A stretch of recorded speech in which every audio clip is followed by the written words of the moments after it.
Hello. Hello. Okay, great. Well, it's 6:30. I know we still have a few more students who are going to show up, but I want to get us started. So welcome to class 2 of Comics University. If you just came in, you should have gotten a punch card and a pop quiz. So for the punch cards, if you get all 6, you get a certificate saying that you graduated Comics University. If you can't make it to all 6 courses, there is extra credit. The extra credit options are the fundraising event, the Slice fundraising event on July 18th at Oni, and the Sip and Scribe at some point. When is the Sip and Scribe? Sip and Scribe is July 25th, the last Saturday of the month. The last Saturday of the month, July 25th, you can go to the Sip and Scribe. The Sip and Scribe is very similar to a drink and draw, so instead of drawing, you will be writing. Also, you have a pop quiz. So everything on that quiz is based on what we did last class. If you weren't here for last class, guess. You never know, you might get it right. For every question you get right, you get $1 of Betty's Books Bucks, or Betty's Bucks as I like to call them. If you are finished with your pop quiz, just give it a wave after I do my introduction so I can come by and grab it from you. So today we are going to be talking about fairy tales and fables with Mel Gillman. So Mel is a cartoonist and an educator, and they have been making comics for, I don't know, 2 decades maybe. Something like that. Something like that. They did the book As the Crow Flies, and they have an upcoming book from Iron Circus called The Goblin Queen. You're close. The Goblin Throne. We're like the Goblin Throne there. Okay, it's great. You can also you can read a couple of pages early on their website. It is so good. I'm telling myself not to finish it because I want to read it in the book.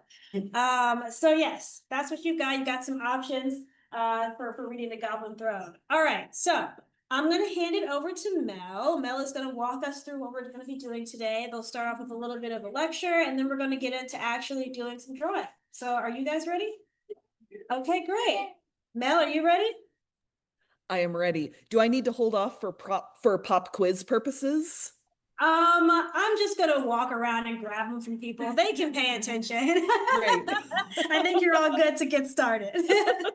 Awesome. All right. Well, hi everybody. Welcome. I'm really excited to get to chat with you. Just to give a little bit of context for like the wider dual state event that we have going on here. I am zooming in currently from White River Junction, Vermont, and I am surrounded by a room full of students from the Center for Cartoon Studies here in Vermont. So this is kind of fun. We've got like a dual live event happening with 2 different classrooms in 2 different states. I don't know that I'll be able to turn my laptop around to like show the students to each other, but CCS folks, could you give like a quick holler to let people know you're here? All right. So we got 2 states full of cartoonists that are collaborating on this today. So we're here to talk about fables and fairy tale comics. How this is going to work is I have a short little presentation with some slides that I'm going to talk us through today. And then after that, I'm going to be walking us through a short exercise where everyone is going to write and draw an original 1-page fable comic here in class with some directions and guidelines from me along the way. And if we have time at the very end, I'm also going to open this up for folks that want to share their comics with our like 2-state classroom here and read the stories aloud to each other, which is always very fun. So let me, before we get too ahead of ourselves here, go ahead and screen share, and then I will jump into the lecture for today. All right. So we're here to talk about fables and fairy tale comics today. Oh my gosh, of course it's going to do this for me. Sorry, Zoom is sometimes like, what if I don't want to let you do a full screen? All right, let's try this one more time. There we go. Now the slides are advancing. All right. So, hi. To introduce myself again, my name is Mel Gillman. I am a graphic novelist and also a comics professor. I'm currently serving as the chair of both the undergraduate and graduate comics programs at California College of the Arts. They, them pronouns for me. In terms of fables and fairy tales, I'm probably best known for this graphic novel here, the Other Ever Afters, which is a collection of original queer fairy tale comics that I wrote and drew. This was published in 2022 by Random House Graphic. It's a really lovely little collection. Also, Steens mentioned this at the top of the hour, but I would be remiss to not mention it again. I am also currently working on I would say a horror fairy tale more than a like nice, sweet, gentle fairy tale that we're going to be talking about today. But if you're a person who's interested in the intersection between horror and fables, horror and fairy tales, The Goblin Throne might be right up your alley. This is a lesbian horror romance with goblins and divorce in it. It's a wild ride. But anyway, this is on Kickstarter right now. It's got 6 more days to go on the campaign. So if you love some of the things that you're seeing and hearing on here, this might be up your alley.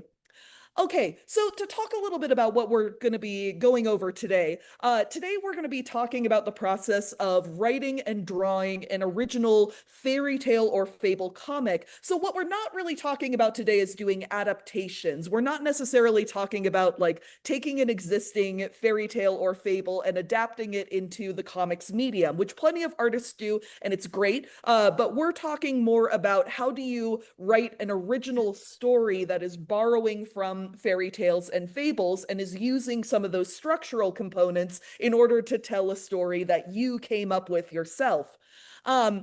One other thing that I will say is kind of a caveat on top of this lecture is that some of the principles that we're going to be talking about are going to be kind of heavily rooted in the like European tradition of fairy tales. For those of us who, came of age in the US, this is oftentimes the style of fairy tale storytelling that we are most familiar with, that has the most cultural saturation by way of like Disney movies and everything else. And some of the principles that we're going to be talking about today are a little bit specific to this. There are many different types of folklore and fairy tale oral storytelling traditions all over the world, and they oftentimes will have slight variations in the structural principles that kind of underlie them.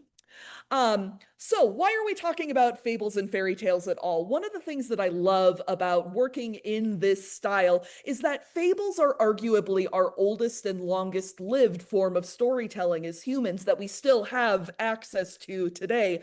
These are stories that have really withstood the test of time. They have been around for hundreds, if not thousands of years. They have been retold and reinterpreted by generations upon generations of people over and over and over again, with slight variations from, culture to culture and decade to decade as new storytellers are adapting them into their own mindset and their own personality.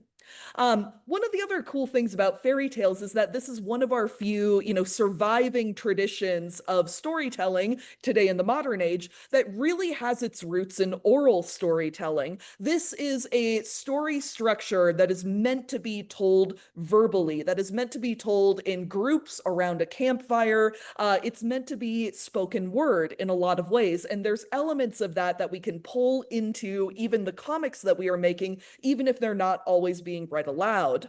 When we're thinking about storytelling more broadly, too, if we ask ourselves this question of why do humans tell stories in the first place? What is the point of this? You can talk to neuroscientists who actually are studying the effect of storytelling on the brain. This is like a niche scientific topic that I really love reading research on. And some of them are looking into this question of, what is the purpose of storytelling? Why do we do this? Why is this such a common human practice? And their theory oftentimes is that the earliest purpose of storytelling, the reason why our, Paleolithic ancestors started doing this, is for the purposes of sharing information. There's something about the way way that human brains are wired, where we actually remember and recall and retain information much better when it's presented to us in a narrative format, as opposed to being presented to us just by way of like a list of facts. If someone tells you a story, your brain is like structurally better suited to remember that story and to remember the important information in it compared to a list of facts straightforward. To give you an example of this, so one of my like non-comics hobbies is I really love foraging. And if I, as a like forager, were going to try to give you some information about poisonous berries that you might encounter here on the eastern coast of the United States, I might tell you a list of facts like, okay, there's this plant, it's called pokeweed. It has berries called pokeberries. It's probably growing somewhere in your neighborhood nearby. The thing that you're going to want to look for is like bright magenta stems with these glossy blue-black fruits on them. And if you see that, the fruits are very toxic and you don't want to eat them. I can give you that list of information, but will you recall that information better if I instead tell you that same information in the form of a story? So let's try this instead. Instead of me just telling you a straight up list of facts here, let me give you a character. So my dear friend, Fred Flintstone, one day was walking out in the woods of, God, I forget where Fred Flintstone lives, where Rubble Town, whatever it is. And he is so hungry, poor Fred Flintstone. And he's wandering around and he's like, surely in the woods of my cartoon caveman town, there are some delicious berries that I, a hungry man, can eat. And then, thank goodness, he stumbles upon this plant that has this beautiful magenta stem and these delicious looking blueberry adjacent blue-black berries perfectly ripe on the cluster. And he says, yes, I'm saved. I don't know what this plant is, but I'm hungry and it looks like blueberries and I'm gonna eat it. So he gobbles up all the fruit because he's so hungry. And that is why Fred Flintstone is now a part of our fossil record instead of being among us.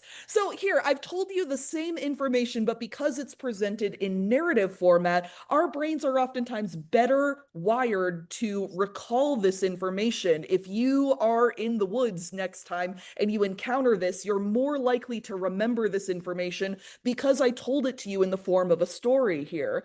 So this is arguably, our like Paleolithic ancestors' first form of oral storytelling. It's, sharing information about like, oh, my friend ate those berries and didn't have a good time of it.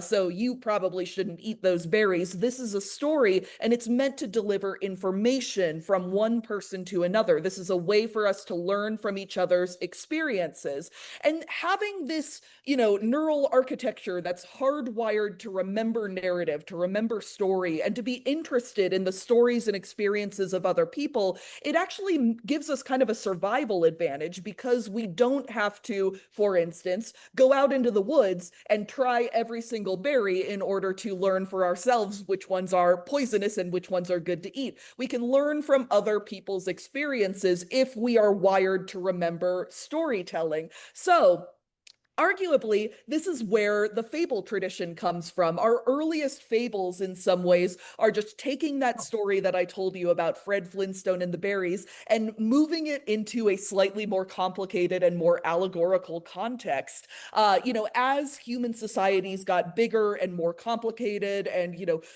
political systems came into play, we start moving away from, straightforward stories about berries and more into stories that are cautionary fables. This is around the time, in our like medieval sense, where we start getting cautionary fables. And cautionary fables structurally are actually very similar to that story that I just told you about Fred Flintstone and the berries here. But instead of being about, like how you can not die in the woods, these are more about bigger political topics. This is more about, what is the role of kings? How do we navigate a community successfully? What are the moral obligations that we have to each other? You start to see humans grappling with bigger and bigger concepts through the lens of storytelling. Once our, societies get a little bit bigger and a little bit more complex, storytelling evolves along with it.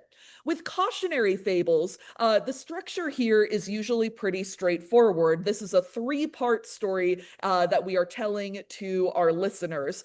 In a cautionary fable, traditionally, you are going to start by a protagonist who is warned not to do something. We could think of Little Red Riding Hood here as being an easy example of this. Little Red Riding Hood is told by her mother, okay, go take this basket to your grandma and, stay on the path. Don't talk to strangers. Go straight to grandma's house. Don't dilly-dally and don't take any paths off the beaten trail. And what does Little Red Riding Hood do immediately? She disregards exactly the thing that she was told to do. The protagonist does exactly the thing that they were told not to do. And because they did the thing that they were told not to do, there are consequences. Little Red Riding Hood has some consequences that she encounters because she did not do the thing that she was explicitly told to do by a parent, an authority figure, etc. This is a classic cautionary fable here.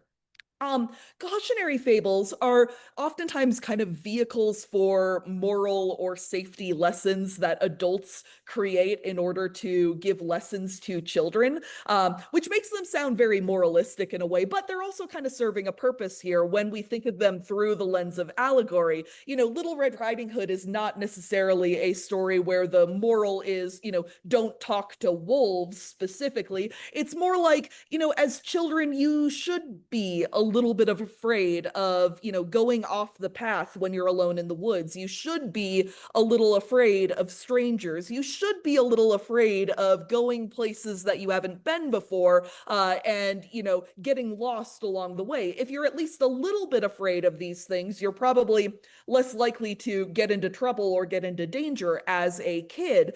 So this is the intention of these stories. We're telling metaphors and allegories and narratives, and we are doing it to instruct children in order to keep them safe, oftentimes, as adults. Fables also function not as literal forms of, narrative, but rather as elaborate metaphors and allegories. If we think of the Three Little Pigs for a second, this is not necessarily a story where the lesson at the end of this is directly, don't build a house out of straw. This is more a story about, when you are doing something with the intention of, your long-term health and safety, don't cut corners, don't be lazy about this. That is more the moral that we're telling, but we're using the pigs and the houses as a way to illustrate this concept in a more like decorative and fun way, as opposed to just telling people straightforwardly, like, hey, don't cut corners and don't be lazy. Also, an interesting thing about fables is that the moral lessons that they are intended to instruct oftentimes change over time as the cultures and the storytellers that are telling them tend to change. We around the like 1800s, as like industrialization and capitalism are like taking a stronger root here in the United States, we start getting more storytelling that's about like the moral importance of hard work. Stories like The Little Red Hen, where we have, a little red hen who wants to bake some bread and nobody is willing to help her. And, at every step she's going to her animal friends and being like, hey, will you help me, thresh the grain? Will you help me mill the grain? Will you help me bake the bread? And gets turned down again and again and again. And for those animal friends, she is not going to share the bread with them. This is a story about like, we need to be working hard and we need to be contributing if we expect to be fed. And that is a moral lesson that really comes out of this like industrial capitalist system. We don't necessarily see that flavor of storytelling much in favor before this, but once we are, all working in factories together, then yeah, we start getting stories like this. So the moral character of the society that is telling the story really shapes the direction of the allegory and the metaphor. Here's another really like famous example of this. If we think of Beauty and the Beast style narratives, and there's, tons of these types of stories all over the world, many different cultures have versions of this. And if we look at, a lot of our like classic European styles of this story, a lot of these come out of time periods where we have arranged marriages. So when we think of a Beauty and the Beast story in the time periods where we have arranged marriages, this is oftentimes kind of a story about like, well, young girls, if you have to be married off to some old dude who you don't know and he seems kind of gross and monstrous, don't worry, he might have redeeming qualities. Your life isn't over. It'll be fine. It'll all work out in the end. This is a story that's meant to kind of reassure young women who are on the cusp of an arranged marriage that like things are going to be okay. This isn't the end of the life for you. But when we have later adaptations of this same fable, this same fairy tale, we need to change that allegory a little bit because the culture around the story has changed. When, young women are not as commonly being pushed into arranged marriages, we have the same story, the same skeleton of a story when we're telling Beauty and the Beast narratives, but we're changing the allegory, we're changing the moral content here. In the Disney version, this is a little bit more about like, even people who seem ugly or unlovable at first glance, they might be capable of growth and change when they're inspired by the power of love. They can become better people through love. That's a different moral that we're getting from the same story. The same skeleton of a story is being used for different cultural purposes along the way. And this flexibility of myths, this is one of the reasons why fables and fairy tales tend to stick around in the first place, because they are meant to bend and change over time. The storytellers and the flair that they put on the stories that they're telling is really strongly influenced by the cultural norms, the moral priorities of the people and the communities that are telling these stories. And they're meant to be reinterpreted over time. And that's one of the reasons why do we still have people writing musicals based around like Greek mythology that has been around for thousands of years? It's because these are flexible narratives that we're able to, twist and adapt to our own purposes of every new generation of storytellers that moves through our landscape. So from here, taking all that into account, I want to talk about some of the like structural underpinnings of writing an original fable comic of your own. So I'm going to give some examples, and I'm going to talk about some like different structures that tend to inform this style of storytelling, some hot tips and tricks along the way from, my experience and others who work in this field. If we're thinking about story structure, first off, if we're thinking about like, if you boil down a fable to its like most essential components, what is the skeleton of this story? A lot of fables, we start with a character, and that character typically wants something. A character who doesn't want something doesn't really have a lot of reasons to be doing much of anything in the story. So it's good to have a want so that your character has a motivation to go out and do something, to change something, to try something, whatever it is. And the question at the center of a lot of fables is essentially, is that character going to get that thing that they want, that thing that they're striving for, whatever it is? Do they succeed at that? And whether they succeed or fail, are there consequences? And the consequences are oftentimes where the moral priorities of the storyteller are kind of coming through for us. We will punish the wrongdoers and reward the good people who are doing good work in our moral framework here. So to give a like really easy example of this, if we think about the story of King Midas for a second, if we're starting with a character, our character is King Midas. What does he want? He wants gold. And the fact that he wants gold is the thing that spurs him into action and sets the entire rest of the plot into motion. And what is he going to do to get the thing that he wants? He's going to make a terrible wish that everything that he could touch would turn into gold. So he succeeds. He gets the things that he wants, but yes, it does come with consequences. Namely killing everyone and everything that he loves. Pretty steep price for a lot of gold here. So when we think about character wants and needs in this framework, which is something that we oftentimes do as creative writers, we think about, what is the difference between what my character wants, what my character needs, and how are these two things in conflict with each other? King Midas wants endless wealth. He wants endless gold. But the thing that he needs as a person is really to be less greedy, to value something other than endless gold and endless wealth, because pursuing endless gold, endless wealth is going to lead him down a bad and painful path. So the way that we think about this as a storyteller is that the wants are the thing that motivates our character. It makes them get out of bed in the morning and go out and do something. And the needs are really closely tied to what is our character's flaw? What is the problem that they're having that maybe they don't see as clearly as the reader sees? Well, and the needs are the thing that's going to create consequences for our character while they're trying to get that thing that they want. Um, and in a lot of fairy tales and fables, when we're kind of taking a moralistic approach to it, the need that a character has is usually more or less the same thing as the story's moral. So with King Midas needs to not be so greedy, which means the moral of the story is essentially don't be so greedy. Pretty simple structure, storytelling wise there.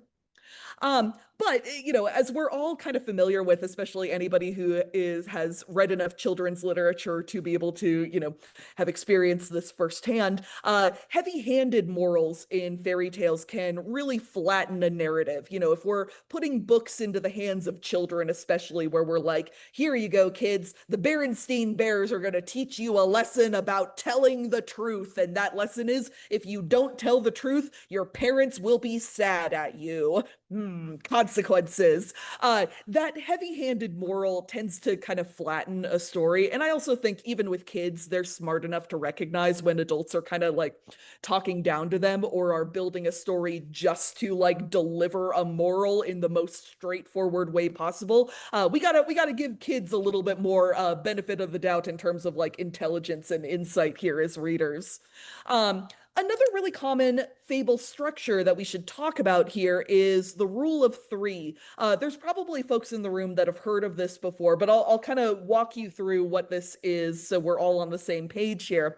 So an interesting thing about a lot of fairy tales and fables is that they're oftentimes structured around sequences of three. And more specifically than that, two failures followed by one success. We have fail, fail, succeed. That is the pattern that we are oftentimes building a fable or a fairy tale narrative around. If we think of Goldilocks and the Three Bears for a minute, we have the bed that's too soft, the bed that's too hard, the bed that's just right, the porridge that's too hot, the porridge that's too cold, the porridge that's just right. We have fail, fail, success. Similarly, if we think of the Three Little Pigs for a moment, we have the straw house that fails, the stick house that fails, followed by the brick house that succeeds. It withstands the wolf's onslaught. Rumpelstiltskin, typically in most tellings of Rumpelstiltskin, the number of guesses that the young woman is going to get to guess his name is going to be 3. And guess which one she gets it right on? The third attempt. Not the first, not the second, but the third. So this should bring up a question here, like why 3? Why not 4? Why not 5? Why not 7? Like any number of numbers out there we could choose for these. Why are we so obsessed with the number 3? I'm gonna like admit that there's not a scientific answer that I can give you, but I'm gonna give you my like best hypothesis answers here for the number 3. One of them is just that 4 is too many, but 2 is too few. If we think about, like, imagine the story of Goldilocks with 4 bears, it'd be like, okay, we've got the bed that's too soft, the bed that's too hard, the bed that has a plaid duvet, and Goldilocks that just doesn't mesh with her aesthetic. And then we have the bed that's just right. That's like a little bit too much here. And 2 is also not enough. If we have the bed that's too soft and then the bed that's just right, we haven't really learned anything from that, right? We're just trying things and then like, oh great, I guess it worked out in the end. We're not really getting a lot of narrative to hang on to there, but 3 seems to hit that sweet spot. Also, the other important thing about the number 3 is that 3 is the smallest number that we can use to establish a pattern in storytelling. When we have, the straw house that fails, the stick house that fails, the brick house that succeeds, we put those 3 data points together and we understand the moral that this story is trying to tell us. We understand what the pattern is. We understand why we are being told this story and what the point of it is. We wouldn't get that with two houses. And if we got four houses, it's kind of overkill. And look, we've all been around the fire for hours at this point. We're like running out of snacks to eat. Everybody's taking a turn telling a story, and you don't want to eat up too much airspace. So three is our number here. Um, okay, a couple other things when we're thinking about original fairy tale and fable comics. Another thing that's really important when we're writing in this style is voice, because we're not just, writing words on paper and expecting people to read them, quietly in their own heads. We're meant to be evoking the spoken word here. This is a storytelling tradition that's rooted in oral storytelling. So we want to try to channel a little bit of that into the text that we're writing. This is something where it's hard to give concrete advice about how to do this, but I will say when it's done right, you can hear it when you read aloud the story.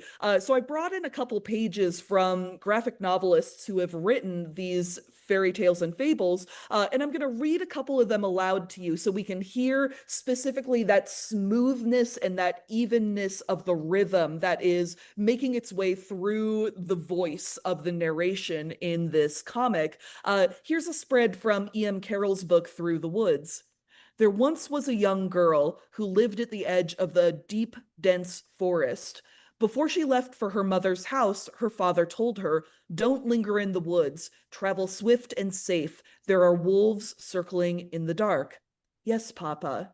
So even, we can hear that smoothness of cadence. There's a rhythm to it, there's a slowness to it, and there's a smoothness to the voice that is permeating the narration here.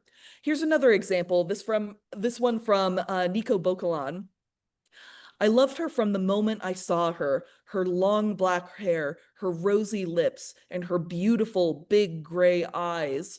I've kept her safe ever since, and I'm not stopping now." The narration flows seamlessly through this. We can hear that oral storytelling tradition. We can hear the poetics of the cadence in here. One more example. This is a page from one of the cautionary fables and fairy tale anthologies. One is by Jeffrey Veregi and Alina Pete. "Thousands of years ago, when the earth was still young, the moon fell in love. Every night when he shined upon the Puget Sound, he would reveal a grand theater living beneath the depths. Now, many of the creatures thought he was only doing what he was tasked with by the Creator, but the truth was he was in love with a queen of the Salish Sea, Octopus Woman. He was using his light to draw her out of the shadows."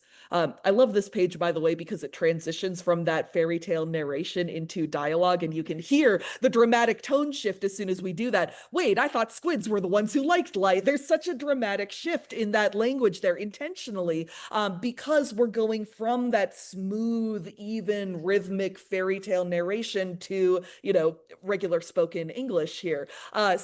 This is a skill that you can practice when you're thinking about how to write that narration. Think about reading your text aloud to yourself after you've written it down and see if you can deliver it in that like ultra smooth, slow narration style. And if you can do that, you're probably on the right track here. And if there's any moments in that text where you trip up on things as a reader, that might be a signal that you're not quite hitting the mark there. And you might want to think about rewording things slightly to get that smooth rhythm established. Okay, so that brings us to exercise time. So this is going to be a writing and drawing exercise. It's going to have a couple different steps involved, and I'm going to walk you through this process. And what we're doing here is we're going to have every single person individually come up with an original fable one-page comic by the end of our class today. This is going to be a relatively short exercise. I know drawing a page of comics in less than an hour is not how most professionals work, and that is okay. We are not here to create like beautiful perfect, flawless masterpieces. We are here to have a good time and to draw some bad comics together. Incidentally, today is also a comics holiday that is very appropriately themed for this event. Today is actually Draw a Terrible Comic Day. Yes, that is an actual comics holiday, and yes, it is actually today. So in the spirit of that, that is the way that we are going to be working today. So again, multi-step process. We are going to be doing a little bit of writing, a little bit of brainstorming first, and then we're going to shift gears into drawing. So first thing that I'm going to ask you to do, I am going to ask you to choose one of these three animals. This animal is going to end up being the main character of the fable or the fairy tale comic that you're going to be making today.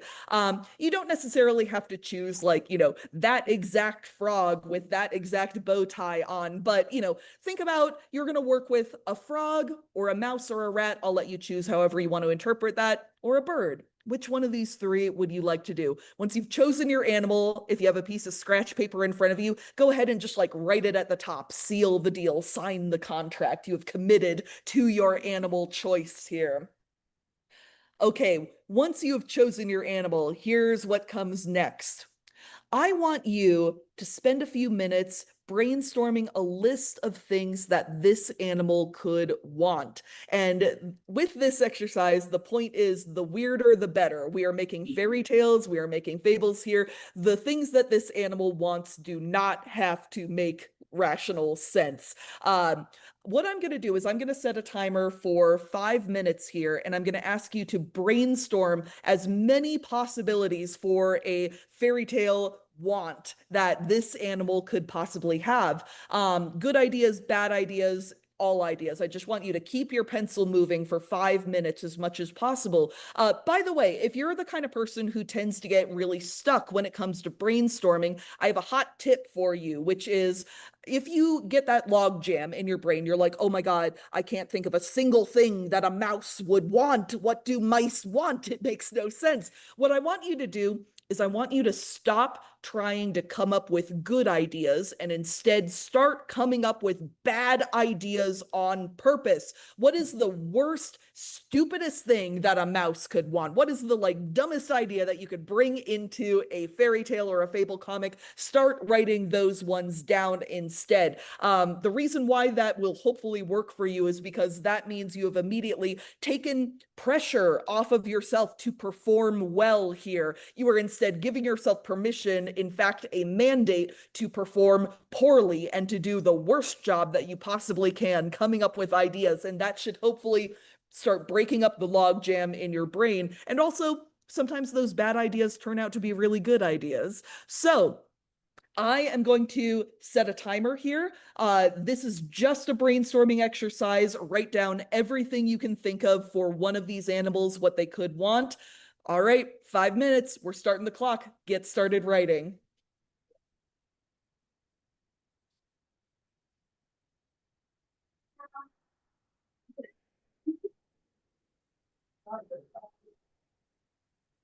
You can steal one and.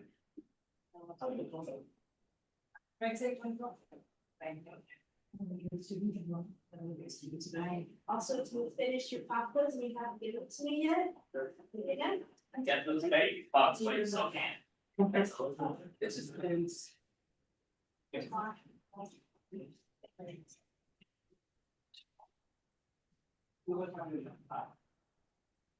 I spoke for coffee as well, so.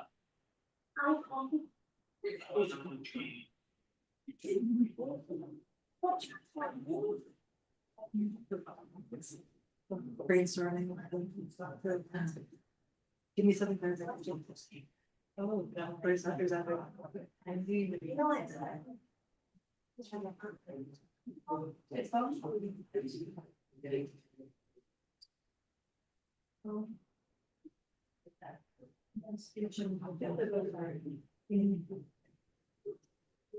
That's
Okay, everybody, that was our 5 minutes. So wherever you're at, go ahead and put your pencils down for a minute.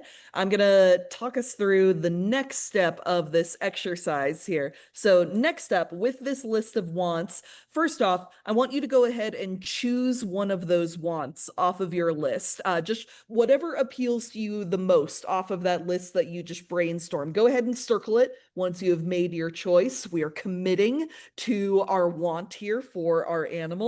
And once you've chosen your want, here's the next thing that we're going to do. With that want, we're going to do one more brainstorming step here where I want you to list all of the different ways that this animal could get the thing that they want. And again, remember, we're using fairy tale logic here, so it doesn't have to make sense. Weird is good, weird is great. I want you to think of what are all the wild, wacky, woolly ways that this animal could achieve that thing that they want. I'm going to give us another 5 minutes for this step. As always, try to keep your pencil moving as much as possible, trying to, channel the good ideas and the bad ideas along the way. Just keep your pencil moving. Try to come up with as much as you possibly can. All right. I'm starting the clock again for 5 minutes. Go ahead and list some attempts to get that thing that we want.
All right, everybody. That was our 5 minutes for this step. So from here, we're going to move on to the drawing portion of this finally. So what I want you to do for this is we're going to channel the rule of three here. I want you to take a look at your list of ways that this animal could try to get the thing that they want. And I want you to choose your favorite 3 items off of that list. These are going to be the 3 attempts that your animal is going to make. And we're remembering that fail, fail, success pattern. So what I want is for the animal to try 3 things. The first 2 things are going to fail, not going to work for this animal. But the third thing is going to work for this animal. But where you get to have some agency as a storyteller here is that it's up to you to decide what your allegory is, essentially. Is it a good thing or a bad thing that this animal gets that thing that they want? Sometimes it's a bad thing when we get the thing that we want. Sometimes it's a good thing. Do you feel like rewarding or punishing your animal for this desire that they have in their hearts? So taking a look at the time right now, it looks like it is 8:20 here in the East Coast, 7:20 out in St. Louis. So we have about an hour till the end of our class session today. But I do want us to finish things up a little bit early so we can have some time to be drawing and sharing these comics with each other. So I think I'm going to give us, let's say, 45 minutes to try to draw as much of this as we can. Other thing that I will say about this, if you are a person in the room who's like, I can't draw a comic, I've never drawn a comic before, what is a comic even? If you're a person who is feeling anxious about just getting started, what I would recommend that you do is I would take a piece of paper and I would just section it off into some boxes. Here I've taken a regular old 8.5 by 11 piece of paper and I've just divided it up into 8 little squares. With that, you could start drawing this comic, start filling up those boxes. And if you're a more experienced cartoonist in the room, go hog wild, do whatever makes sense for you here. I am going to stop my screen share here, and I'm actually going to switch my video camera over to a different camera that's aimed at my drawing desk here. So I'm going to be drawing a comic live while we are going through this exercise together. So if folks want to see what I'm up to drawing a Fable comic on the fly that I just wrote here alongside all of you all, you are welcome to do so. But don't get too distracted. The important thing here is for you to be making this comic on your own. So I'm going to put 45 minutes on the clock, and we are all going to draw our own comics together, and then we will have hopefully some time at the very end of this to share. Steens, does that sound good to you? Sounds good. All right, great. I also want to make sure that you can see how many people are here today. Say hello. Hello. Look at all these lovely St. Louis faces here. It's good to have you here. All right, everybody, I am officially starting the timer here. We've got 45 minutes. Try to draw this comic to its conclusion. It doesn't have to be beautiful, but try to get it done. All right, 45 minutes. Let's go.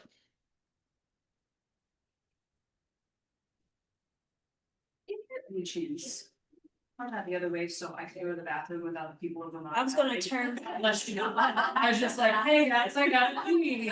Sorry, Vermont. Now you all know, that's okay, that's between Missourians. Thank you so much. Thank you. Is there?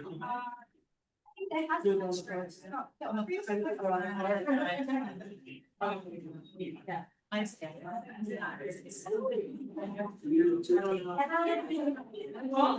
I'll share anymore. I'll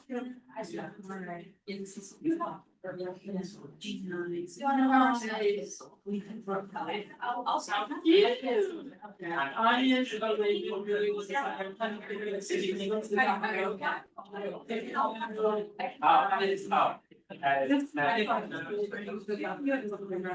I know, even on that, we can get the.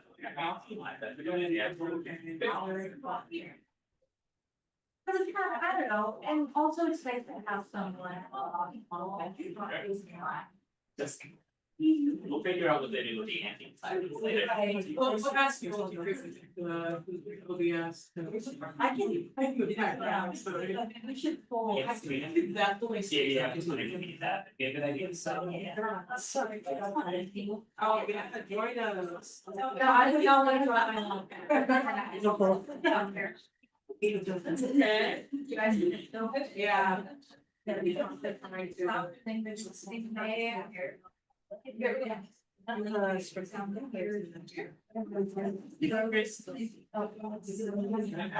Sorry. Presentation of 180 degrees, so that way it is properly created for. 180, oh, like, it's like. Perfect, so that way, like, you can see her drawing, right, and it's facing. Like this is really like. Yeah, no, it really is broken, and this should get nation is everything.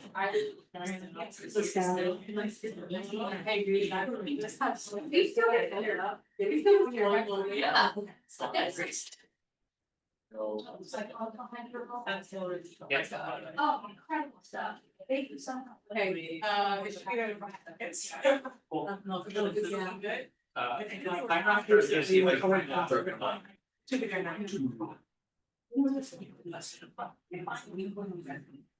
So. Okay. Yeah, okay. We're using now pizza, they change life. We brought in the ingredients. Sharpness here. Yeah. Well. Listen, we do what we can. Yeah. It's three, like. Three billion less lessons. than three good eggs. For the gold. There was some really weird like. This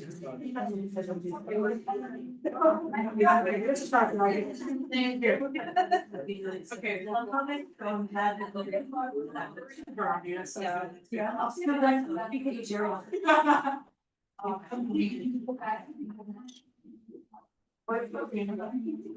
Frog. Rice was a big frog. I'm also gonna. Okay, everyone's going to make. I did the rat. Okay. It's like a rat. It was very. See, I was going to very fast, the birds keep like frog, but then I'm like, frog is it? First people on the rat. Even yourself.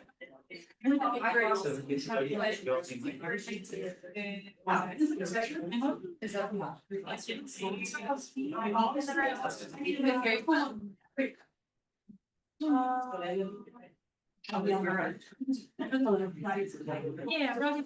I was about this one.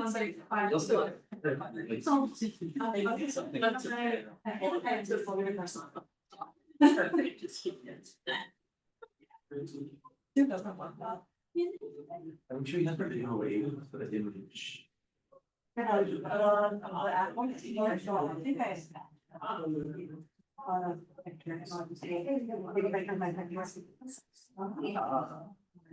Yes, let me see if I can take a picture.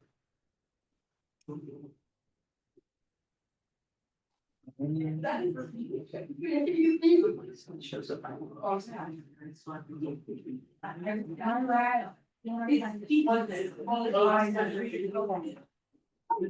heard he wants to fight with a team.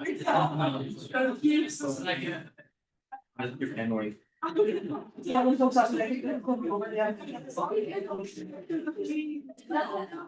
it?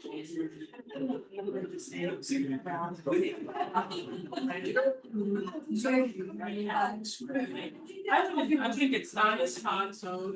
Oh, that's so cute. Got it wrong, I told, so I got. One, two. Is it a rat? Is it a rat? Would be a rat. By using it direct.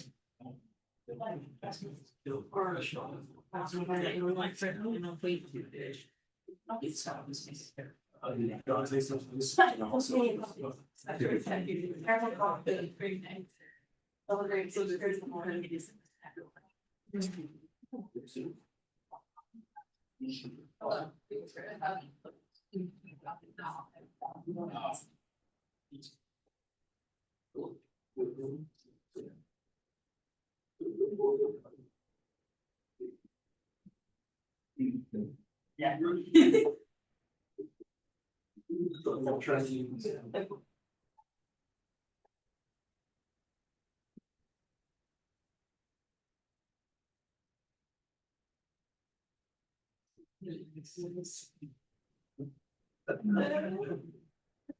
I'm stuck to if it's something wrong. This is not so visible. That's what you have to play. Yeah, it's like so every single line you have to be like, I'm such a nice thing. What I'm saying.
Yeah.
Yeah.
This would be a 40.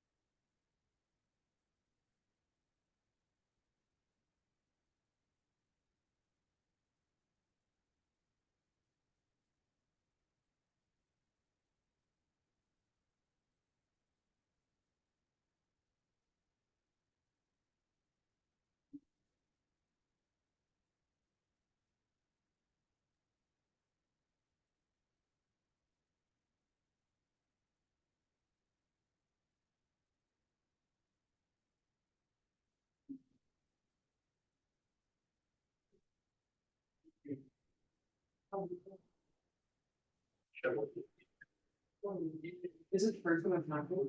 I just noticed it. Okay. Shoot. So I've noticed it. Read the password comments, but usually one that.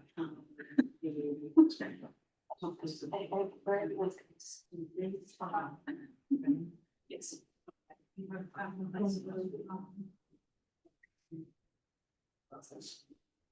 It's a week off. Don't move you to do.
Anyway. So, like, I had to.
With the sorry,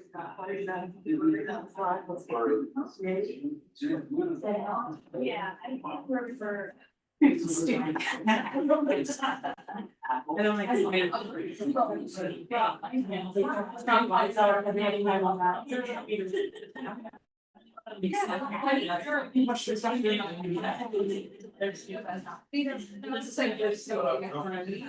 Hopefully, but something doesn't right.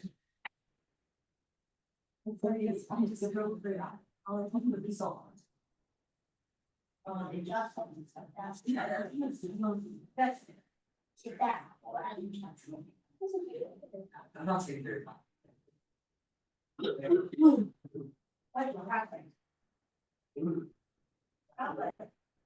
That is enough.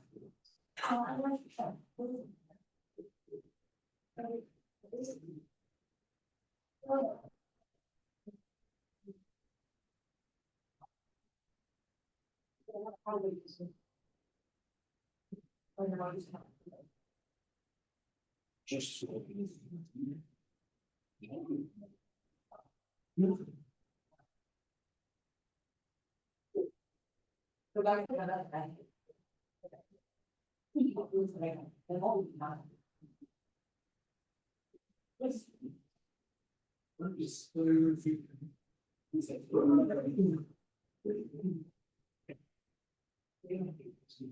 Like I get over when I expect to keep.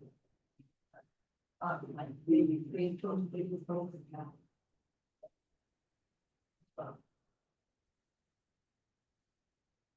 I was sure, but I think we'll.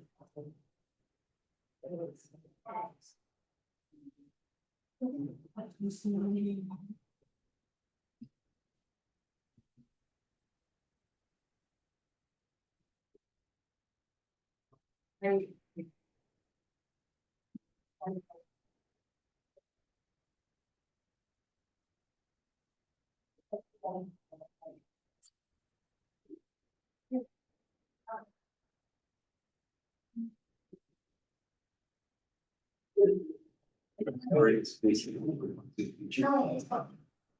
So it's also. He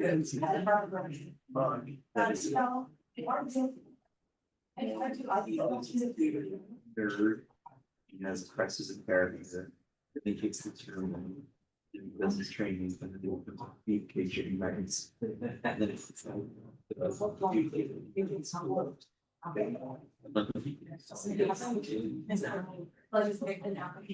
It's 7:45. Look at all these teeth. Oh my God, wait, oh, that's, oh, that's so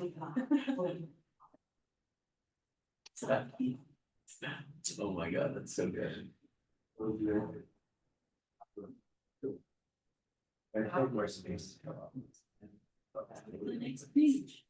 Yeah, actually, that could be the one. I already finished this. What I like, actually. That's good. And I'll get. Maybe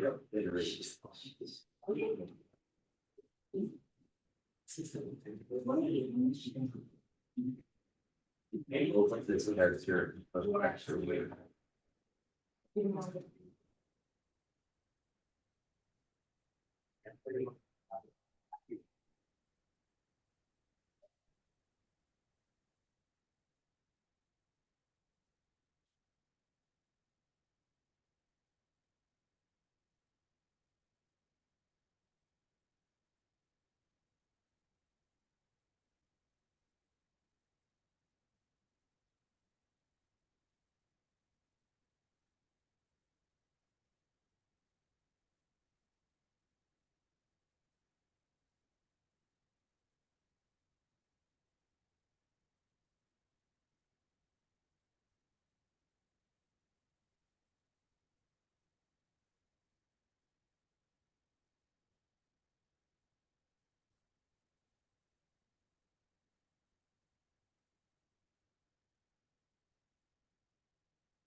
She's not getting off, but she's really getting them. So she can't. What's her name? Just do one. Maybe getting them. So you can see it. Take care of them. And then all the people that are in the world, I have never made it. Or maybe. That's so rare. She was like, this is not right. Like,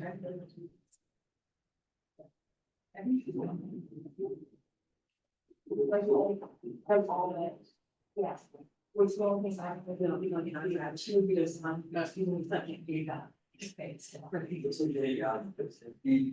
They must take sure of the day.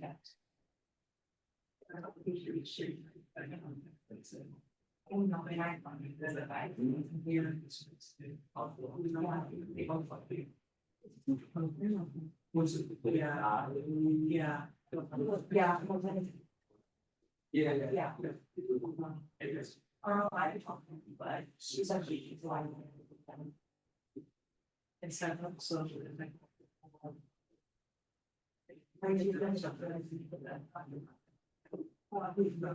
Yeah.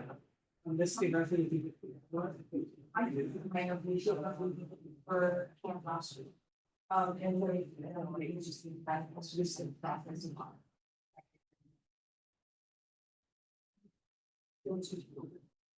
Yeah, I think that's actually really beautiful. Well, I think we and I think she won't forget the same way. She plans to be from. Well, I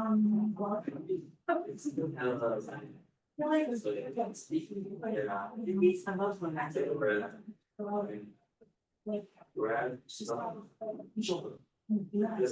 It's like a old school, like, magazine. Yeah. Yeah. It's like, the ship's like not necessarily bad, it's like very before, so it was basically kind of like, I feel Chinese. Basically, but he's the way they human, you know, they're catching bad. He's the way he's the way they kind of like, there's still prohibition.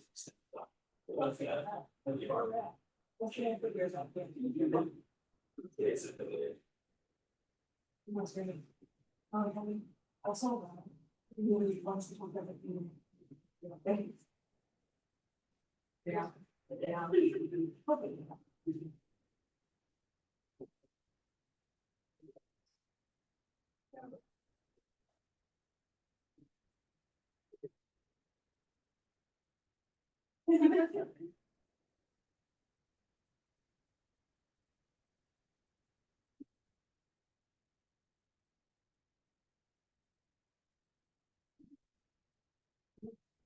You're only the beginning. Every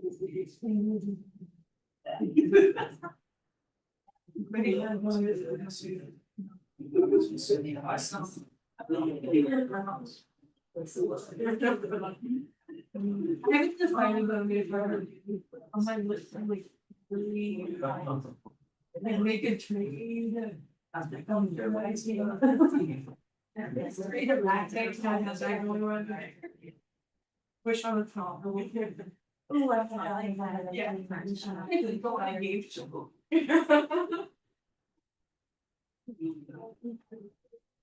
I'm doing a bird that wants to go with me really bad. He's going to Disney. There's make it here that wants to be which. And trade for everything what's happening. Honestly, it was something that came like I've done it. I have to think anything for a more.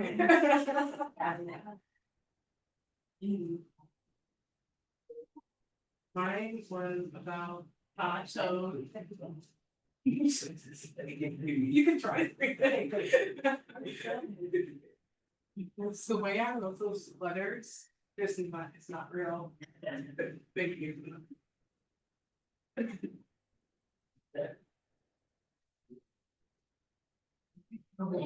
We were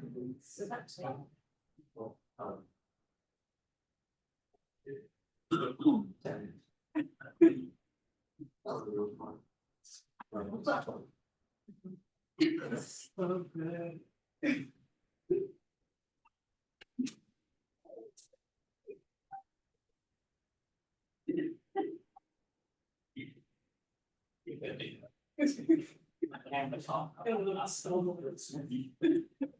I love muscle too, actually.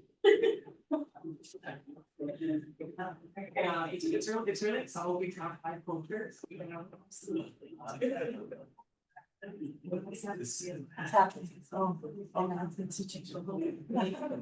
Posters, so it's down. I can't see that. It's like, it's a monster creature. That's how we should have that. And when I go in my way for now.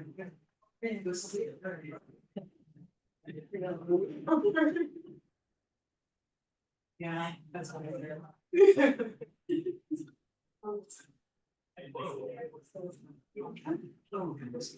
Price inside the babies.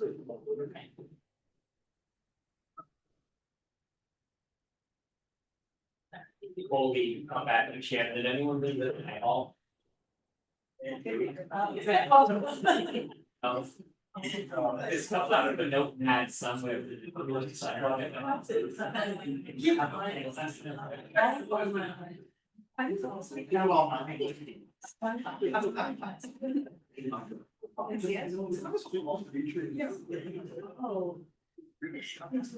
I presume I fell out of somebody's. Yeah, because. Or else it'd be, so, but I would ask. Oh, that's mine. That's see how we fight that. Yeah. And this report, you're supposed to be okay to say that. Rollins.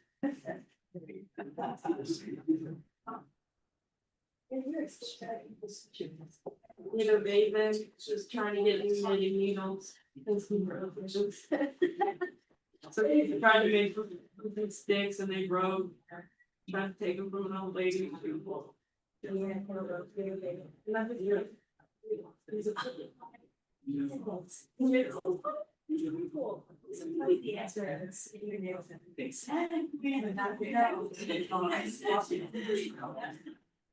Okay.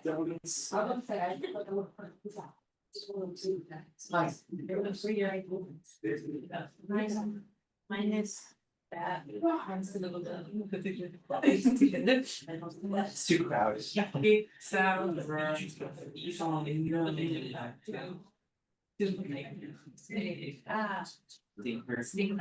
I was and then she was on baby bird and then it's like she picked up a baby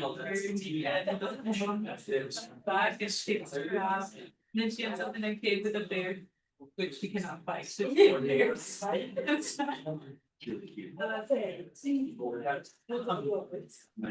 Mine is, That's the dog who was a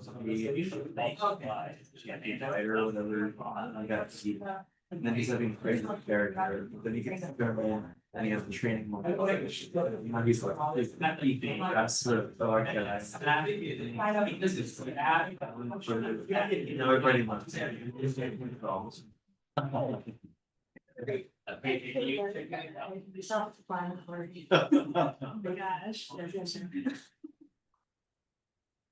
My favorite thing is rats. Where's it? It's business right now, I just want to run that title. Oh my god. It's great. Yeah. I think we're good. I remember us new. So we're gonna cultural. Like. Solid. Yeah, he tried for it. I was like, here, sort of. We tried to make it was the most of the meeting Friday. Well, you know.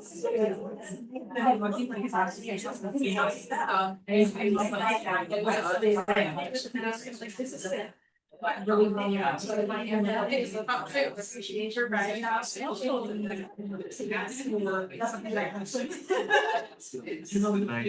That's good something. Yeah. But like That's a good so and then he comes back and surprised with that. And then I told You were like, what's your name? sorry.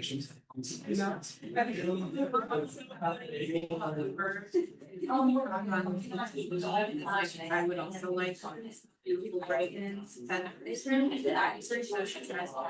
I did, yeah.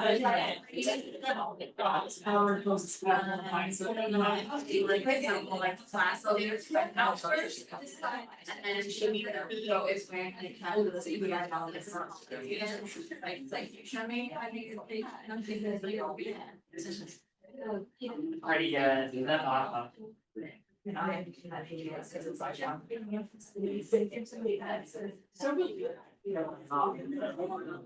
That's like so, no thinking. It's just, that's so much, it's money on fast. So, oh, you don't know, yeah. They, I told her to ask. oh, the answer is yes. Alright, you're so,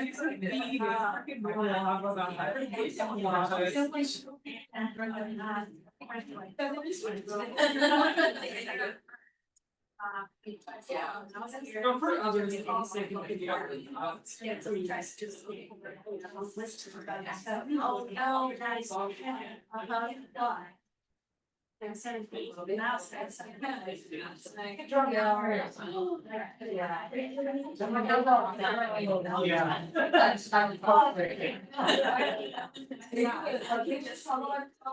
Right, and it's this and like and they were in first teaching down the house like on you know.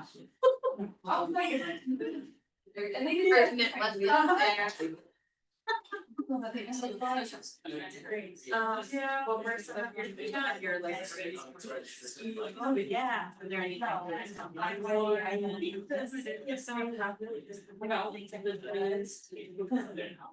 Oh, no. I think that's as far as I go. Yep.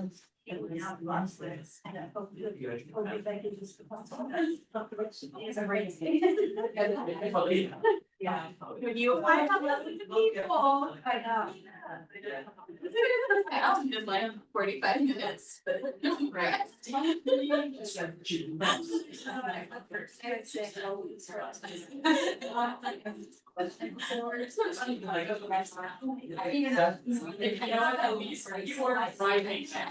Actually, when it was that, so we'll just got.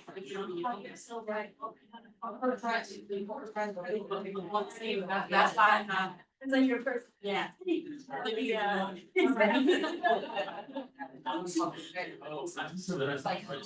No.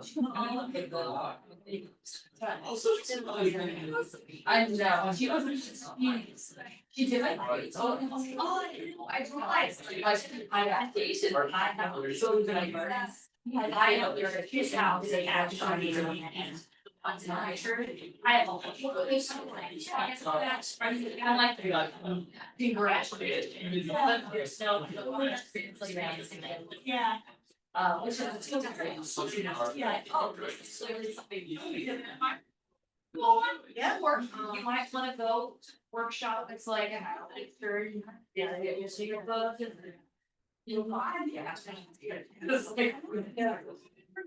The best I did say like process. It was very hard. Yeah, well, it's consensual. Yeah. My process, my frog. You know, he's very gritty in his childhood and he just said he's not feeling himself. And then Loveland goes, my dad, and he's like, so he really showing off maybe for fine and everyone else like, damn, yeah, they're great. And he's like, well, if it makes me feel bad, then I feel like I'm like, and so he engages in this like, at first he's just, he wanted to like, honestly, and so it's just, yeah, and again, if I had one, yeah, I'd be there, you know, I mean, and then he goes like, and it's like at first, it's like, so he has like, so that's a really good call, going on to help families. And then it's like, she starts to like, I just see her. I guess he has my, he starts to like infiltrate the culture and like how all these plays and there's like awesome hot pants people win and like long pants people. So, right. Yeah, and then. Finally, he starts to just offer free babysitting, so he can get a hold of like these busy animals, because he's obviously not gonna be traction. So he like, so he's got, that's where the polylog. Yeah. Comes from, and he's just like, so he's trying to not hurt me.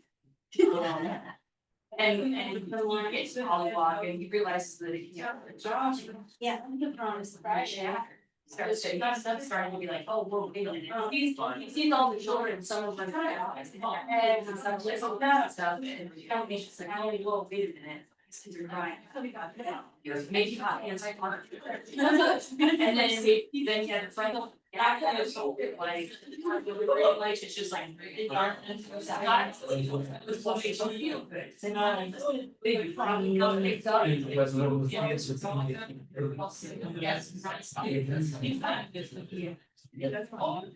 Well. I think I just wanted to find Yeah.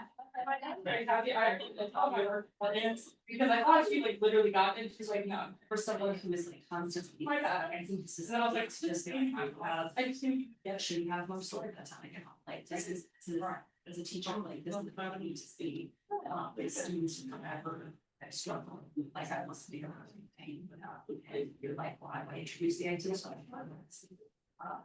And so it's nice to do, with like, oh, that it is, so thank you for asking, sorry. Long explanation of your mom. Well, that's your fish.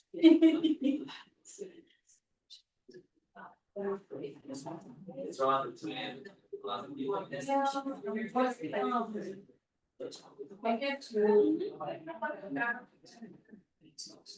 Oh, it's only. Yeah. Obviously. Oh, yeah.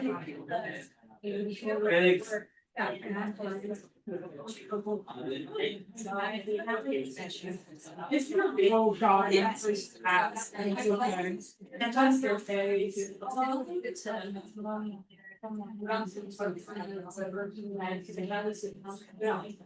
So it's, y'all, you go off first and then have this. Say about her. It's. I'm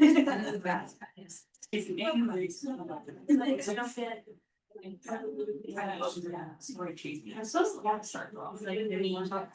Angry at the Like I think maybe look at them first, but like we find as we start drawing. Yes. They are stories that get dressed in there. Yeah. But do you feel like that action drawing actually like helps you push it along with stories such as like writing a story is something like it's like the words in the way that they sound and other stuff, it just feels like if you're drawing it. So this just some things make more sense, just like as I draw it, you know, so it was interesting. The grass. Stories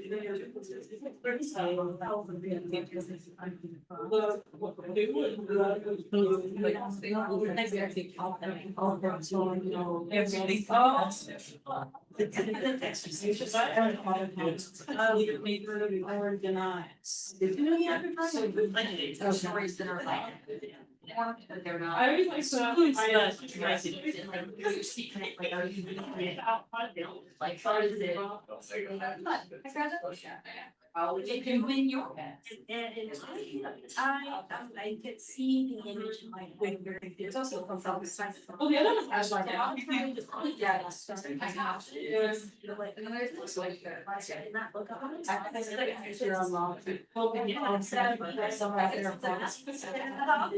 We're talking about how we were getting bird and then we're like, we don't know how to draw bird. That's disappointed with fraud. Like, yes.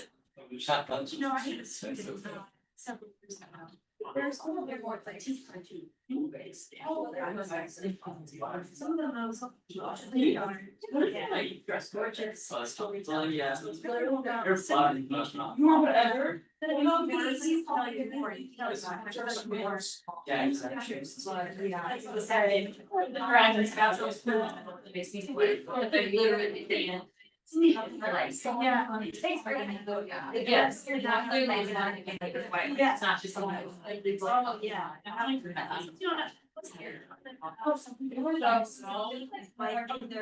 Say Matt.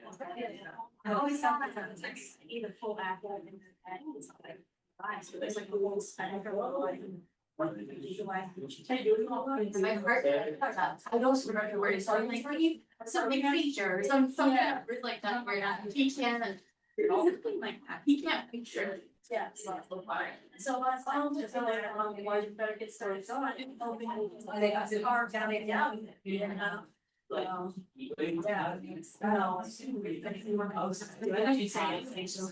like them. I was curious. I guess like how could you like that? Because I do think this is definitely it's great.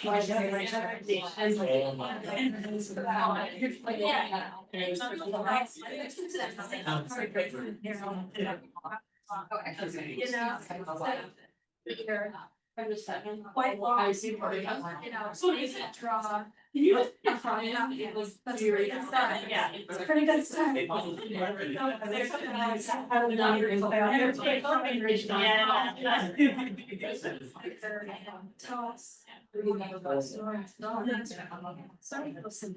Find that idea as well.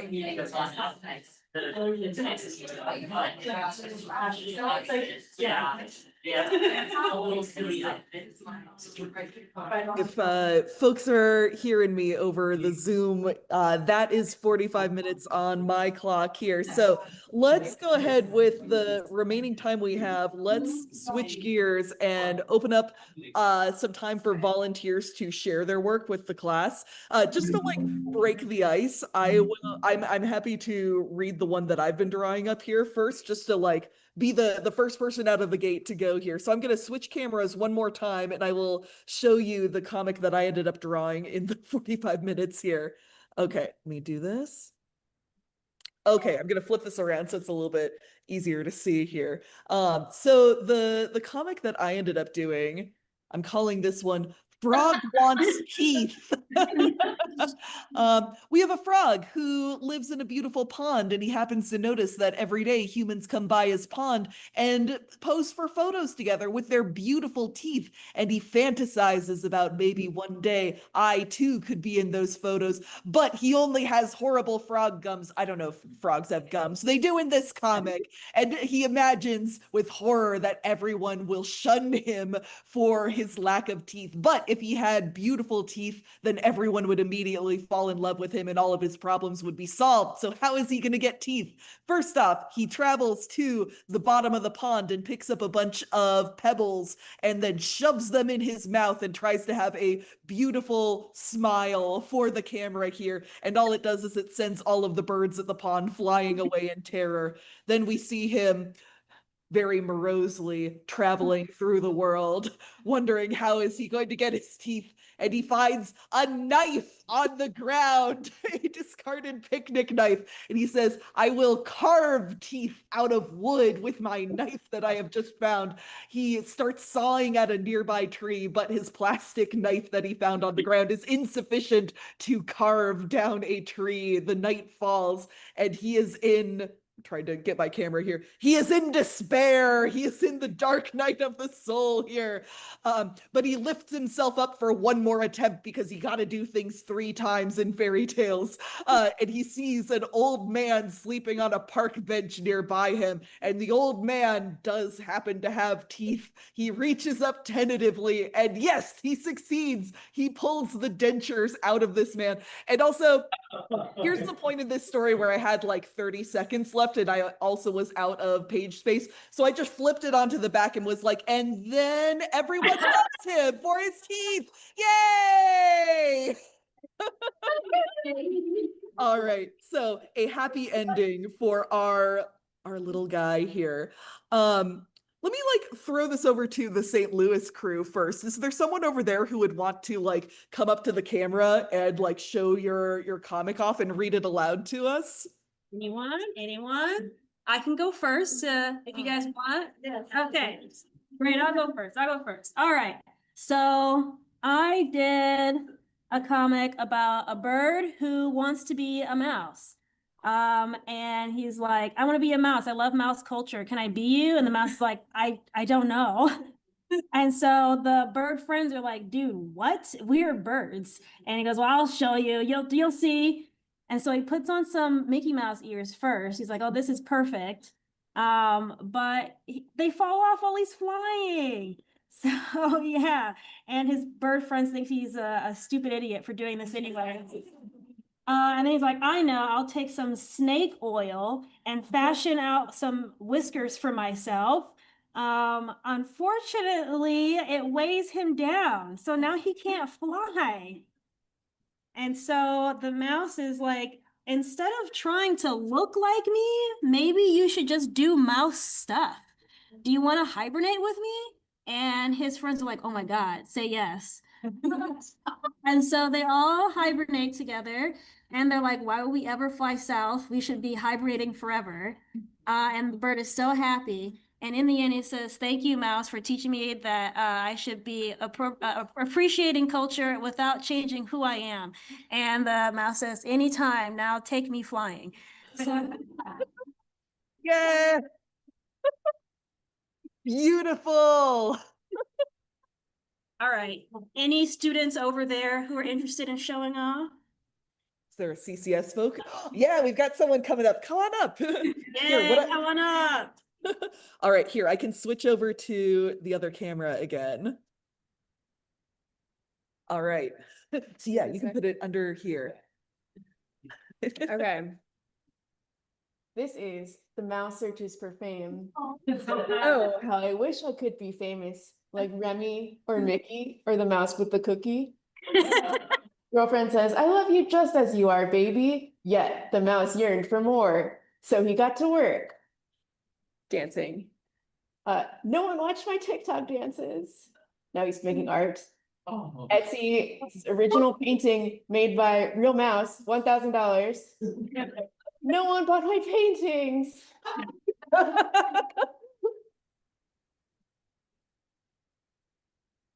Oh wait. Oh, gets an idea. Installing some cameras. The mouse went all in. Nature live streams. Mouse cam. Hot. New. 502,000 views. Babe, look, we've made it big. He says, I didn't want any of this. That's it. I'm out. Bye, Carl. No. Guys, look, the mouse looks sad. Aw, poor guy. That's my favorite one. Let's check on the Eagles. They've been so active lately. Amazing! Oh my God.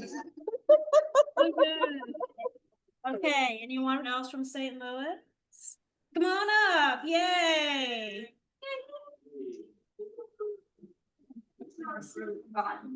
Okay, come over here, show it to the camera. You might want to get a little close. Yeah, let's see. That's pretty close. Yeah, it needs to be. And I can't remember what it says. Gotcha. This is not. Here we go, here we go, here we go. Uh, Nice, yeah. nice. Rat really wanted a letter in the mail. But even when the mail came, it was never the kind they wanted. In their hand is bill due, pay now.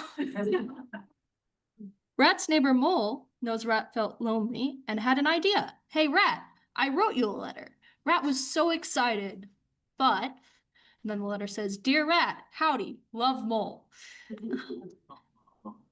It's not the same when you don't get it in the mail. I live next to you. I'm not going to mail it. Find someone who lives far away. But I don't know anyone who lives far away. Yeah. Then meet some.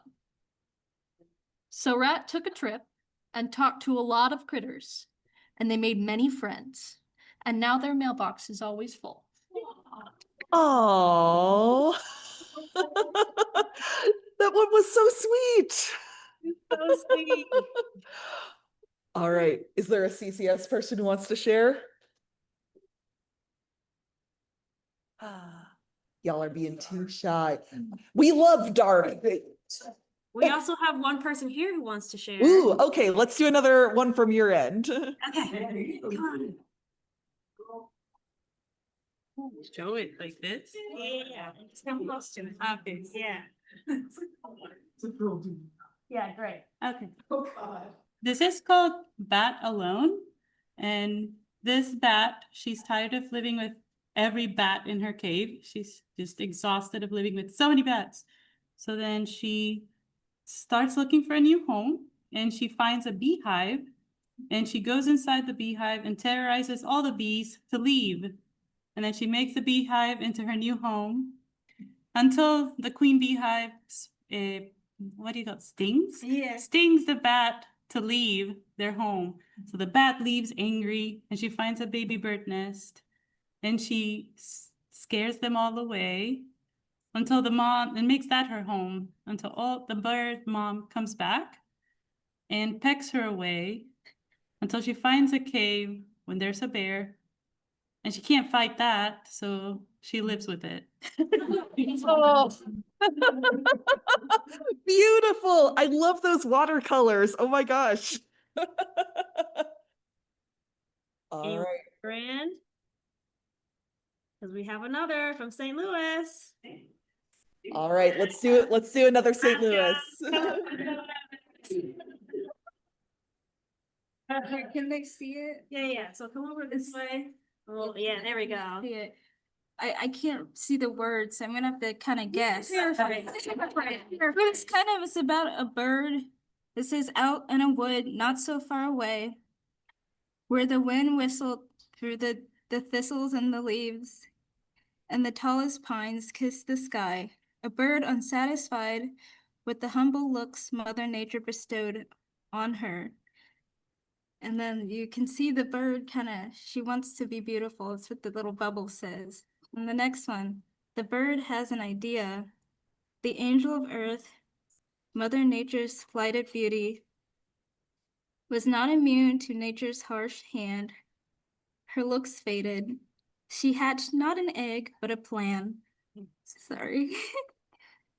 From the seed of grief in her heart to look beautiful again. And it says in the thought bubble that I will kill another and take his feathers. So the bird flies down and it says desperation set in her heart. I can't see what it said. Paraphrase. So basically, the bird lands upon death's door, which, if you can see, it's a deer blind. There's a hunter, and the bird tries to get the hunter to hunt birds instead of deers, so that she doesn't have to kill someone herself. She can just get the hunter to do it. But it says, this bestower of death, an agent against nature, worked only for himself, and he ignored the bird, and so she had to walk away. And then she was disappointed. She found some mushrooms. She was like, oh, I know, I'm gonna make a nice mushroom soup and I'll feed it to another bird. And since it's a nice comfort food, he'll fall asleep and I'll take his feathers. But she didn't check what kind of mushrooms they were. And she kind of gave him a bad trip. And so she just left. And then she flew away out to a city and she saw a store, a beauty supply store. So she went inside the store and then she walked out. She said, I feel like a young chick again. And it says it says, don't let beauty drive you wild. Don't do crazy things. Just go to the store. Amazing. Beautiful. Anyone on your end? Somebody. I'm peer pressuring all of you. Do it, do it, do it, do Come on up. Okay, do we've got it. someone on our end. Yeah.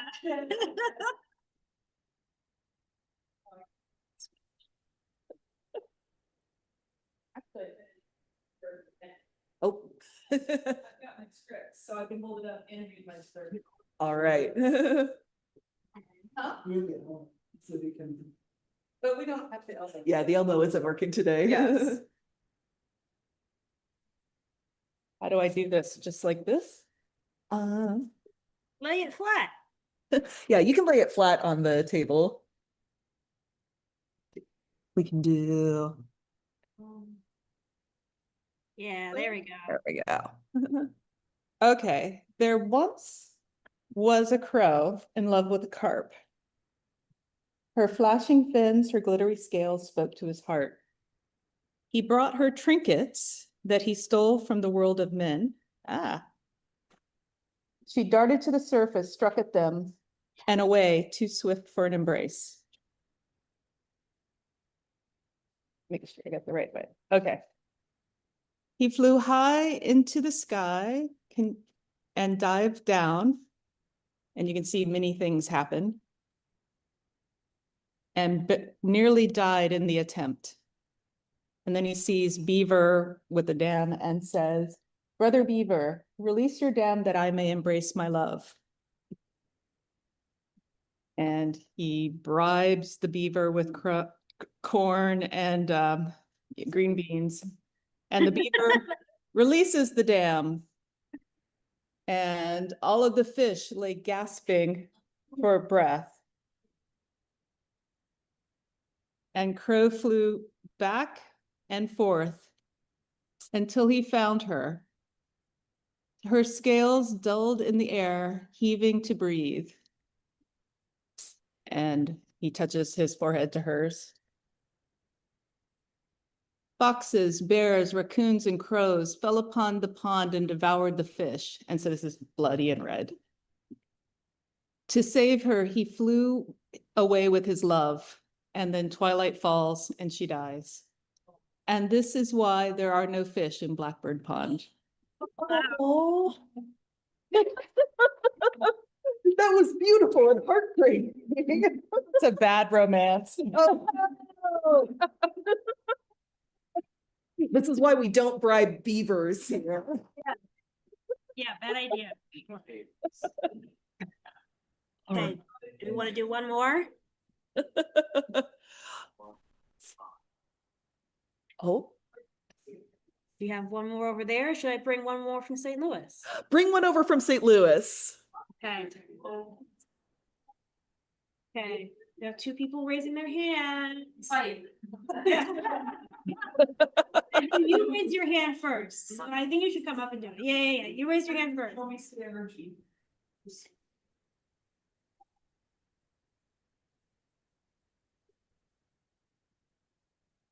Okay. Turn over, turn it around, show up the screen. Let's get as close as we can. Okay, cool. I'm also gonna do one of these. All right, go ahead.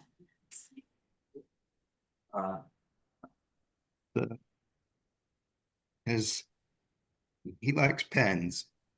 And of course, the king gave him a pen. And and then he started flying, and then, of course, he dropped it flying in the sky. And then he tried to steal some more, another pen. And then he got thrown in the dungeon, of course. And then by magic, finally, he got a pen. There it is. There it is. Yay! That was beautiful. That one was pretty short, so we do have one more if we can. Yeah, let's do one more. Okay. Yay!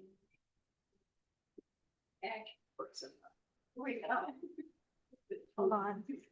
Right here. Come over this way. Okay. Okay. Yeah, there you go. So, first we start here. His name is Frog. He wants a beard. He sees all the really big frogs with beards, and he doesn't understand why he can't have a beard as well. And so next, he goes to the bog witch, and he asks the bog witch for a beard.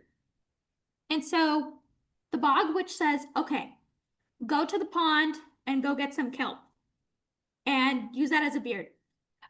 And so he goes to the pond, and as you can see, he has a beard made out of kelp. But then everyone makes fun of him because his beard is green and it's not. And so he goes back to the bog witch, and the bog witch says, okay, go to Skunk and get hair from Skunk. And so he goes to get hair from Skunk, but now he smells, so nobody wants to hang out with him. So finally, he goes back to the bog witch, and bog witch finally decides to use magic to conjure a beard on Frog. And Frog has a Sailor Moon Girl transformation. And the only thing Frog had to do in exchange was go on a date with bog witch. Oh. Yay! Oh, magic to the rescue in 2 comics in a row. I love it. Love it. All right. It looks like we've got 3 minutes until it's 8:30 here. Is there another person in the room here that wants to go? I feel like I saw some. Yeah, okay, we've got someone over here. Yeah, one more. Hi, this camera right here. Okay. So I chose a bird, and bird mama there we go. Yeah. Bird mama has so much love for her one chickie. Dream big, Birdella, she said every day. I will, Birdella always promised, to dream big. And dream big she did, and she has all these dreams, you know, the kind of things, some are possible and some aren't, like, I want to wear a hat, I want a new nest, I want to live in a big city, I want to sing in a chorus, I want a cat to be my friend, I want to eat pizza. Well, happy birthday, enjoy the hat, night owl worms, and the modernist nest. Thanks, but I want to do all birds can do. Some birds can swim or have pink feathers or even live in the city. Some dreams came easily.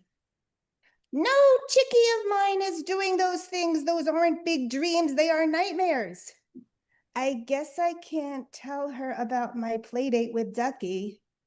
Kick your legs harder, Ducky was saying. Oh, it's too far to go to the city. I'll see what I can do about a chorus. Birdella tried to go by boat, but the cat on board did not want to be friends, and she was barely able to fly back home. Birdella tried to mail herself to the city. Alas, she was returned to sender. She even watched Roadrunner's cartoon to see what didn't work. Acme anvil falls on ouch. Meep meep. Finally, Berdella came back with a story. I flew to the big city and splashed in green paint, and I didn't have pizza, but marshmallows are yum.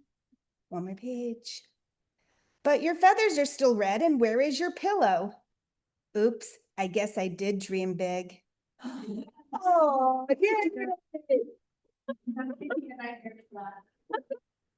That was great. Okay, put your camera back on you, Mel, so we can say goodbye to you. Okay, yes. All right. Hello. Also, I feel like CCS students, you all should come up here for a minute so we could all like get behind the camera for like half a second here. Yeah, let's see everyone. Here, we can all like crowd in around the camera here. Yeah. Hello, hello. All right, we got more coming. Yes, everybody. Hello. This is great. Yay. Oh, this was fun. Thank you everybody for being here. Thank you. We really appreciate you coming to Comics University. This was a really great class. And yeah, this was great. Mel, you're awesome. Oh, this was a delight. Thank you everybody for being here. And thank you, Steens, for helping to organize this. Anytime, anytime. Yeah. Okay, Mel, I'm going to say goodbye and close the Zoom. So, all right. Goodbye, St. Louis. Bye.